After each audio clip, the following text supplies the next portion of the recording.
त्याला पुढचं पारितोषिक देण्याची उत्कंठा मला लागली, कारण मला त्याच्या बाईट्स ऐकायच्या, ज्या पद्धतीने एक बॅड पॅच आयुष्यामध्ये येतं आणि तदनंतर आपण म्हणतो ना की संकट येतात, संकटानंतर काहीतरी चांगलं होणार आहे. आपण नेहमी म्हणतो ना वाईट पाठलाग करत असतो तर शुभही त्याच्या पाठीमागून येतच असतो.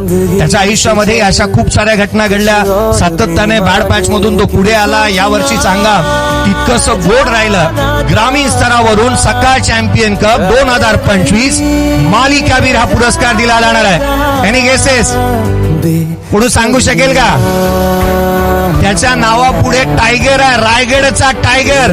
या स्पर्धेमध्ये देखील दहाडला. तब्बल त्याच्या नावावरती तब्बल आपण पाहिले तर 120 पॉइंट राहिले आणि तब्बल 37 बॉल मध्ये त्याच्या बॅट मधून धावा खोऱ्याने येत असताना पाहायला मिळाल्या. अर्धशतक एक ठोकलंय. उस्मान पटेलची चर्चा करणं गरजेचं आहे, कारण एक इंटरव्ह्यू सर्वाधिक चर्चेचा विषय राहिला होता. हार्ट टचिंग मुवमेंट्स असतात आयुष्यामध्ये की सातत्याने त्याचा खेळ.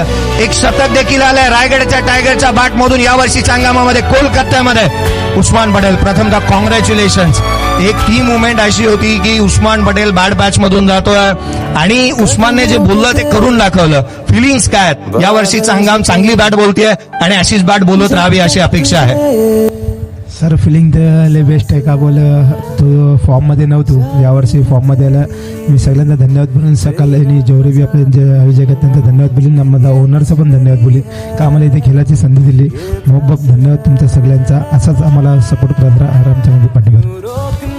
खरं तर असंही म्हणता येईल ना की सबको बता दो अभी शेर वापस आ गया है. एकदा जोरदार टाळ्या उस्मान पटेल साठी.